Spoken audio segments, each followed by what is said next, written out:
Inspiration Inc., a series where we bring you beyond the boardroom conversations of legends who've inspired generations with their achievements and aura.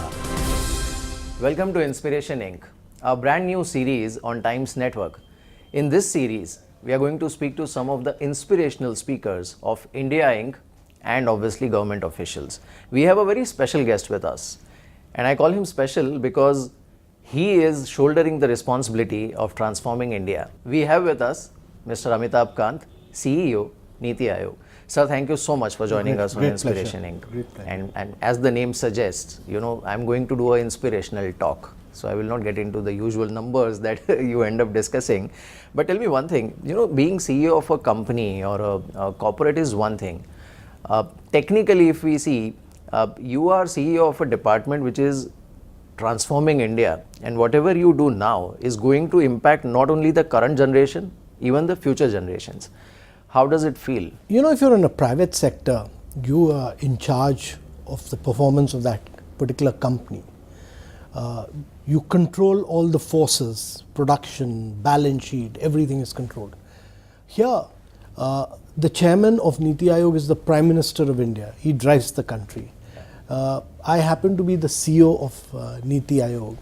And the great thing is that you are not driving yourself, but you are working in partnership with a lot of agencies, different ministries, state governments. So the objective really is that it should be a great positive partnership of an exchange of ideas, exchange of great thoughts which can lead to transformation of India. And we do monitoring, we do evaluation, but essentially the main task is to generate new ideas, really work in great partnership with the states who are a very key driver and with all the different stakeholders of the government of India. Since you mentioned that Mr. Modi himself is the chairman of Niti Ayog, and as a boss, how does it feel to work with him? He is a workaholic, he is known to be a taskmaster. You obviously have known him for years. How is it to work with him? I've worked with several political leaders in my 42 years career.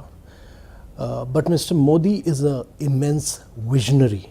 First of all, his ability to think big, think large. Secondly, his ability to do transformational things across sectors, from infrastructure to social sector.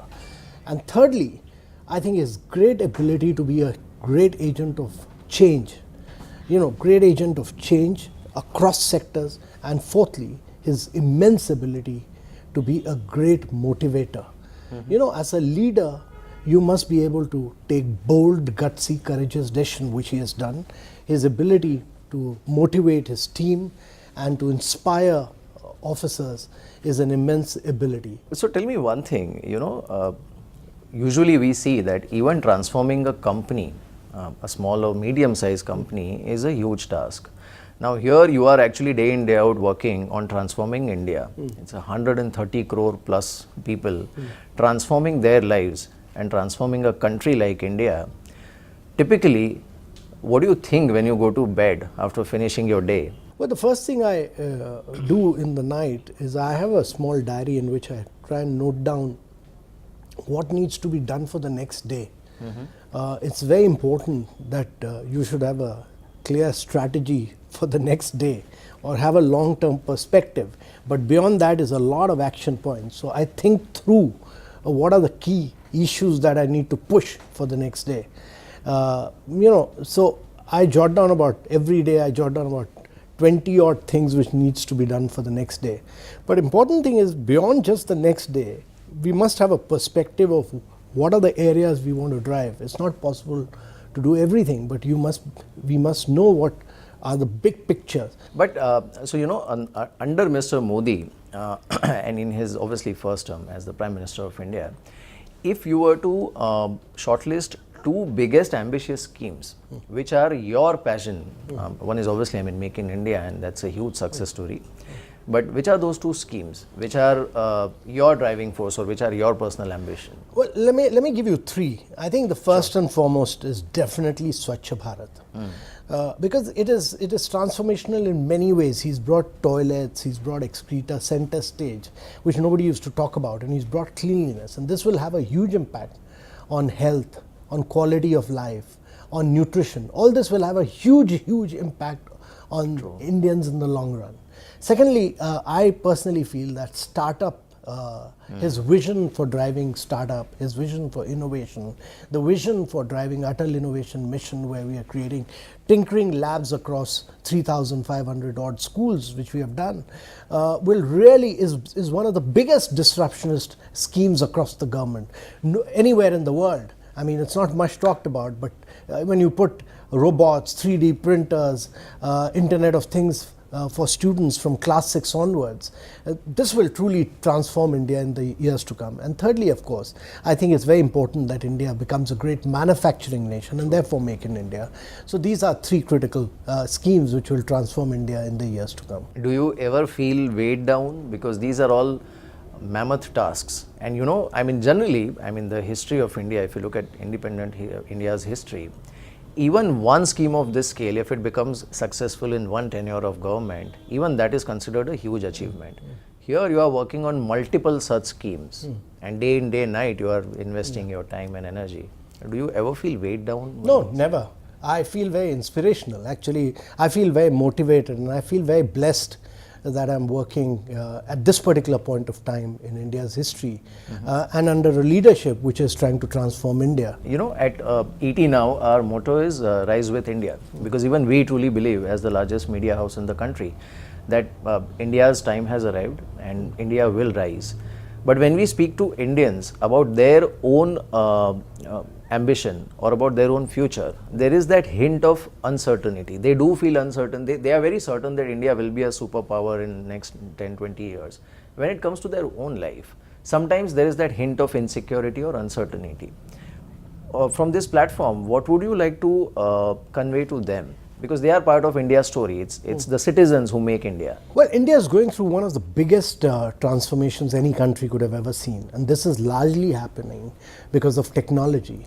I mean, if you look at the vast reach of Indians through mobile telephony, if you look at the huge penetration of digitization, if you look at the extent of digital payments, many Indians don't realize this, but 98.3% Indians pay income tax online. The entire public finance management system of the government is today digital. Indians will have enormous amount of data, and this data analytics, use of artificial intelligence, use of blockchain technology will propel growth in India. And India will be immensely data rich. We are really going to be the key driver of global economy simply on the basis of our ability to drive technologically. And one of the key things this government has done is really to push the limits of the JAM Trinity, Aadhaar, and the direct benefit transfer scheme of government, where we are transferring money through close to about 500 odd schemes of the government. Many Indians don't realize this, but this has been truly transformational, because when I was a young officer, there used to be huge leakages, center passing money to state governments to districts, to panchayat. Now all this money now goes straight into the bank accounts, and the government has saved close to 90,000 crores simply because of this, and a vast number of fake people, fake teachers, fake students have all vanished because you're putting money straight. It's a direct benefit transfer to the beneficiary. So India is becoming more and more a very, very efficient economy simply because of the use of technology, and we are technologically leapfrogging in many, many ways. Also, one thing I have observed, and I always thought that had you not been an IAS officer, had you not been in Niti Ayog, probably you would have been one of the biggest brand gurus in the industry. And I'll tell you why. Some of the most catchy initiatives which were your brainchild, if you look at Incredible India, if you look at God's Own Country, or now even Make in India, these are all statements in itself. And these are, even now, the examples of these initiatives are given globally on a lot of forums. So what brings that passion for the brand India in you, which compels you to come out with such thoughts or such initiatives? So it's important to understand that these are just not brand lines, or these are slogans. These are initiatives. It's very important to understand that a product is as good. A branding campaign, has to be a good product. So when we started with Kerala, for instance, nobody had heard of Kerala as a tourism destination. Yeah. And we we actually took a route which is an antithesis of everything that the world of tourism was talking about. Yeah. We went back to the roots of Kerala, we went back to its backwaters, its Ayurveda, we went back to its traditional architecture, we went back to its traditional, all its strength, its cuisine, its art forms, its, wildlife, and we created a unique product. And I think why the brand line God's Own Country became a global brand line, because it merged very closely, it converged with what the product was, and the product was unique.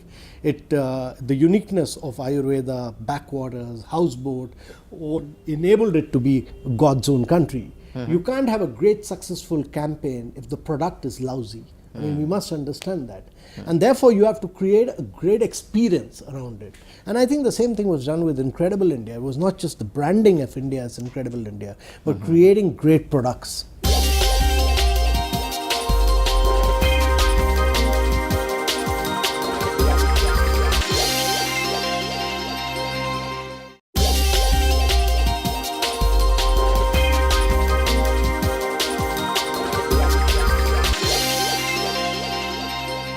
I want to talk about Make in India, because this is one initiative, and like you mentioned, obviously there are many initiatives that this government has taken. But Make in India is something which created global headlines. The lion that we see, that has become a mascot of Make in India globally. But if we look at the fine print, have you been able to transform the way manufacturing should have been transformed? Are we somewhere in the middle of the curve? I mean, what do you feel about this initiative? No, I think, a lot of spade work has been done in terms of policy for Make in India. I think a lot of progress has been made in terms of manufacturing, but it's still work in progress. I think it's important to understand that India has jumped up 42 positions in the ease of doing business. Whole focus was on ease of doing business. We've created a huge competition among states. We rank and name and shame states on that. I think we've opened up the foreign direct investment regime across 23 odd sectors, and therefore our foreign direct investment has grown by about 224 billion in the last 3 years. These are huge, massive achievements, and now you are seeing investments by Indian companies growing and expanding. So I'm quite sure, I'm extremely confident that the vast number of measures this government has taken will yield very rich dividends in the years to come. Now, a very basic question, because a couple of years back, India did suffer a problem of brain drain. Today, India is a different story, and today, obviously, it is an attractive destination. It is attracting talent from global shores.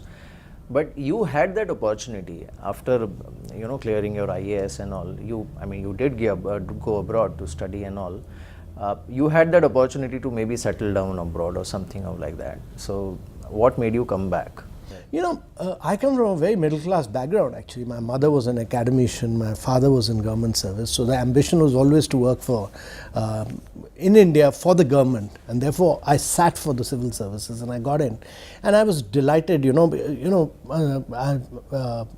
I got the Kerala cadre, it was a little bit of a disappointment actually when I got it, but I really feel that it was a very, very unique experience having gone and worked in Kerala. It's been one of the most exciting phases of my career to work in different sectors. I worked in the traditional fisheries sector of Kerala, I worked in the industry sector, and I worked in the tourism sector.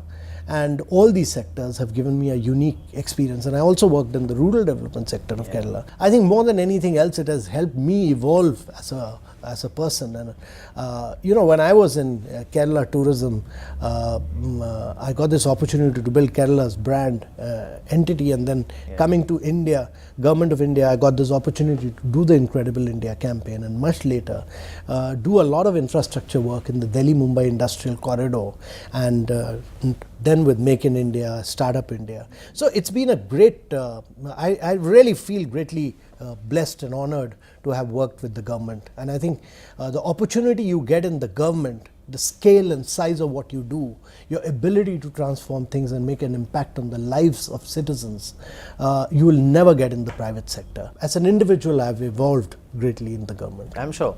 Also, since you have spent more than 40 years, tell me one thing. Is there a change in the mindset at the leadership level? I'm talking about the political leadership, and I'm not necessarily referring to Mr. Modi. I'm talking in general. The way that relation between the bureaucracy and politicians, how it has evolved or how it has changed over No, a I period think of time.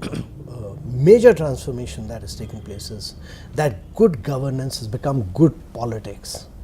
And elections after elections, as you'll see now, if you deliver, people want results, people have expectations, and therefore if you deliver, and if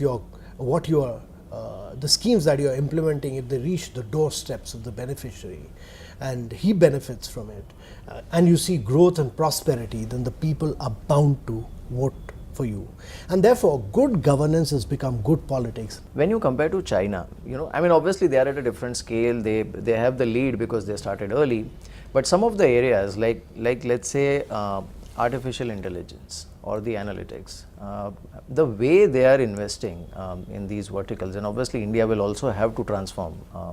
What is your view? Is there a major gap? Is it something which is manageable? What is your view? No, I think we should just keep moving forward in many of these areas. We've come out with a policy for artificial intelligence for all. And you are one of the few nations, in fact, who has done that. We've come out with a very, very progressive strategy document.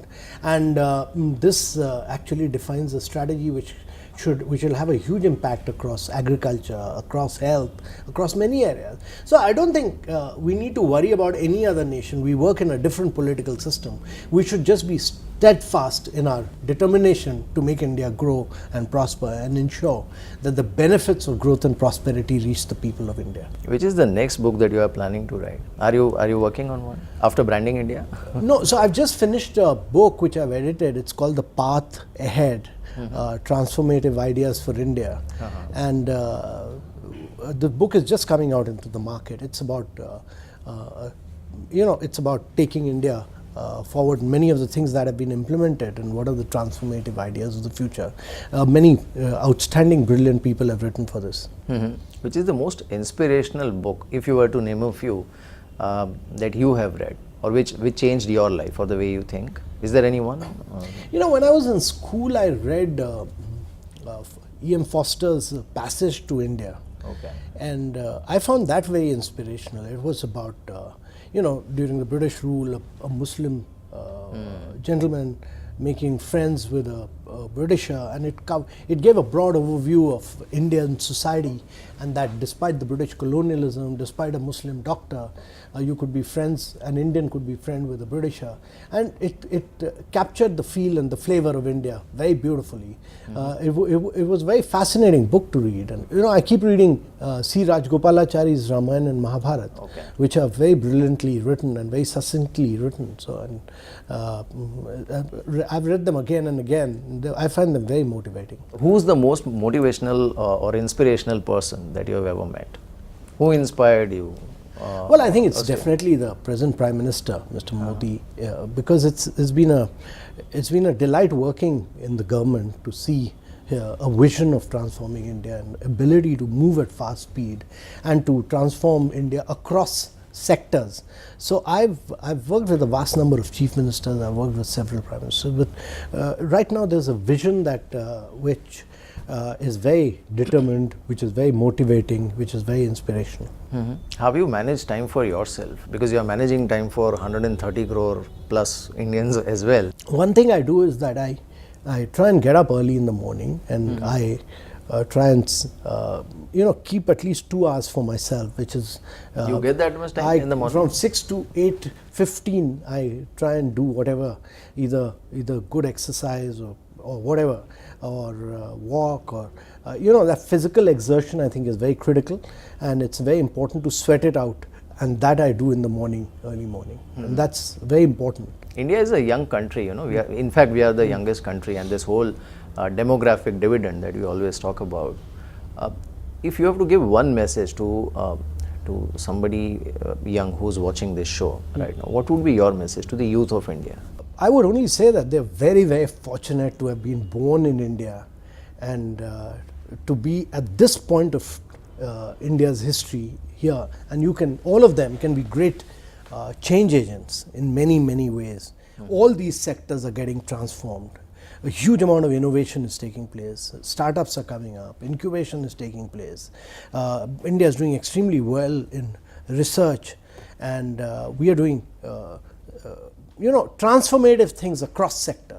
So this is a great opportunity for young Indians. This is a huge opportunity to really be a change agent, and all of them should really look at disrupting society in some manner or the other, which can enable India to transform and grow over a long period of time. Right. One last question. So which is that one dream which still gives you sleepless nights? Maybe it could be personal, it could be professional. And which is that one thing which you would want to change about your life, if you have to? Well, or if you are given an opportunity? No, I don't think nothing gives me sleepless nights. I sleep extremely well. Okay. I sleep extremely well. Whatever I try and do it well and with professionalism. Obviously. And my view is that whatever is within your control, you try and do well, and do it to the best extent possible with the greatest amount of professionalism and the greatest amount of detailing, and don't worry about any other consequences. So I sleep well, I do my exercise, I eat well, I live well, and I enjoy well. And I think if you want to do work well, it's very important that you should have a perspective of enjoying life. I mean, I play sports, I read books, I do a little bit of gardening, I do a little bit of cycling. All that is very important in life to maintain a work-life balance. Absolutely. So thank you so much for joining us, and I think it's an inspirational chat that we had, and I hope that people who are watching this show will also feel inspired. Thank you so much. Thank you. Sir. Thank you, Mihir. Great pleasure.